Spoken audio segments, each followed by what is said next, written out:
Imagine this. The United States Navy, the most powerful maritime force in the history of human civilization, has 11 nuclear-powered aircraft carriers, 90 destroyers and cruisers, 70 submarines, and over 290,000 active personnel, cannot take a 21-mile-wide body of water. Not because of another superpower, not because of Russia, not because of China, because of a country with a GDP smaller than that of Norway, a country under decades of economic sanctions, a country that still uses military equipment it bought in the 1970s, Iran, and the Strait of Hormuz. This isn't a story about who has the bigger military. This is a story about geography, asymmetric warfare, and why the United States, for all its overwhelming firepower, finds itself in a trap it cannot shoot its way out of. This is the story of why the world's most important waterway, the choke point through which 20% of the world's entire oil supply flows, remains under the de facto control of the Islamic Republic of Iran. Stay with me, because what you're about to learn will completely change how you think about military power, geopolitics, and the future of global energy. Now let's address the fantasy that many people have. The United States could simply send in its navy, establish control, and open the strait by force if Iran tried to close it. This idea fundamentally misunderstands what military dominance actually means in the 21st century, and it ignores the specific geography and military doctrine that Iran has spent 4 decades perfecting. The United States Navy was built for blue water warfare, open ocean battles, carrier strike groups projecting power over vast distances, air superiority, and strategic deterrence. It is extraordinarily good at what it was designed to do. But the Strait of Hormuz is not blue water. It is a shallow, narrow, enclosed body of water, the worst possible environment for a carrier strike group. Aircraft carriers, those floating cities of American power, need space to maneuver. They need depth to avoid being cornered. In the Persian Gulf and the Strait of Hormuz, they become extraordinarily vulnerable. In 2002, the United States military conducted one of the largest and most expensive war simulations in history, the Millennium Challenge 2002. The exercise was designed to test American military dominance against a hypothetical adversary modeled closely on Iran. The enemy commander, retired Marine General Paul Van Riper, employed unconventional tactics, small, fast boats, unexpected attack vectors, swarm warfare. The result? Van Riper's simulated forces sank 16 American naval vessels, including an aircraft carrier, on the first day of combat. The exercise had to be restarted, with Van Riper's forces artificially neutered for the Americans to win. That was 2002. Iran has spent the last 2 decades building, refining, and expanding exactly the kind of asymmetric warfare capability that destroyed an entire carrier strike group in a simulation. Now let's get specific, because this is where it gets genuinely alarming. Iran's strategy for the Strait of Hormuz is not to match the United States in a conventional naval battle. That would be suicidal. Instead, Iran has spent decades developing what military analysts call an anti-access area denial strategy, known as A2AD. The goal is not to defeat the American Navy. The goal is to make operating in or near the Strait of Hormuz so costly, so dangerous, and so unpredictable that it becomes strategically untenable. Here is the arsenal they have built to do exactly that. Anti-ship missiles. Iran operates one of the largest and most diverse inventories of anti-ship missiles in the world. Their domestically produced Noor missile, a copy and upgrade of the Chinese C-802, has a range of 170 kilometers and is sea-skimming, meaning it flies 5 to 15 meters above the water surface, making it extremely difficult to detect on radar. Iran has deployed these missiles not just on ships, but on mobile launchers in the Zagros Zagros Mountains along the coastline, in hardened underground facilities, and on the islands it controls inside the strait itself. More recently, Iran unveiled the Abu Mahdi missile, a cruise missile with a range of over 700 kilometers and a high-precision guidance system. This can reach targets far beyond the strait, including U.S. bases in the region. Iran also operates the College Fars, a ballistic anti-ship missile with a terminal guidance system designed specifically to hit moving naval vessels. A ballistic missile traveling at supersonic speeds, curving down onto a ship. This is a weapon that even the most advanced naval defense systems struggle to intercept. Iran operates a fleet of submarines, including the domestically built Fateh class and the Ghadir class, midget submarines perfectly sized for shallow water operations in the Persian Gulf and the Strait of Hormuz. These submarines are virtually undetectable in the shallow, acoustically complex waters of the strait, where background noise, thermoclines, and the sheer volume of commercial traffic create a nightmare environment for anti-submarine warfare.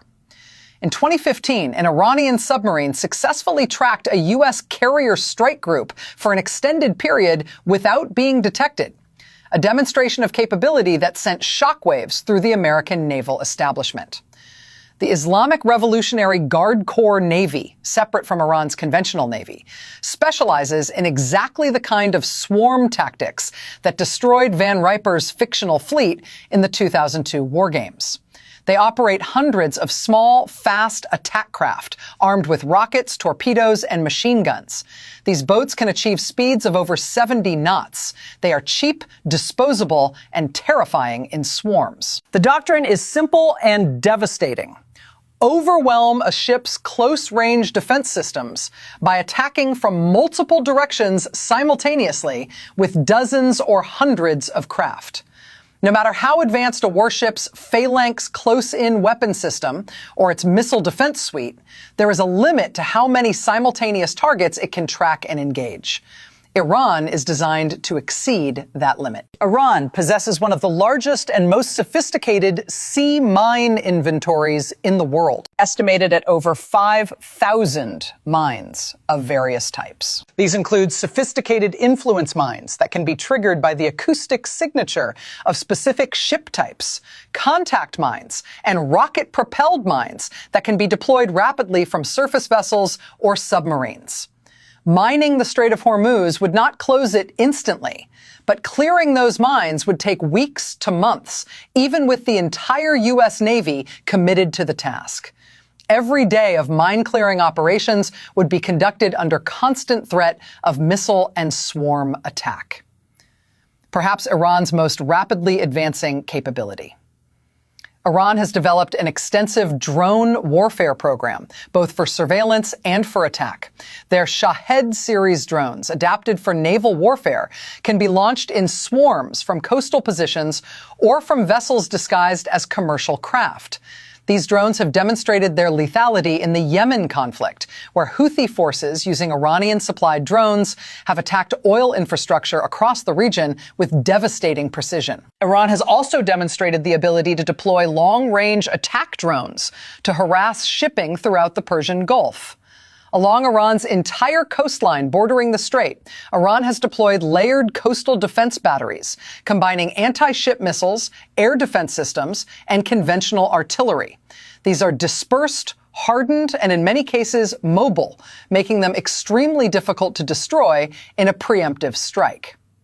The Basij, Iran's paramilitary force, has trained specifically to operate these systems as part of a distributed, decentralized defense network. Even if the United States destroyed 80% of these systems in an opening strike, the remaining 20% would still represent a lethal threat to naval operations. Let's do the math. Not in bullets, not in hardware specs, but in what a conflict would actually mean.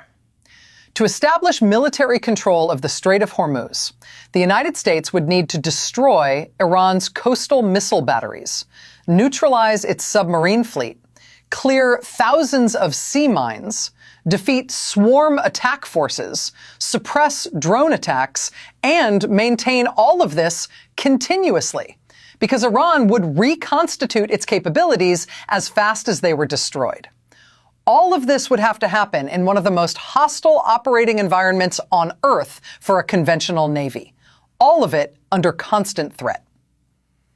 Do the math on the most of its global oil markets in freefall from the moment the first shot was fired. And here's the part that never gets talked about.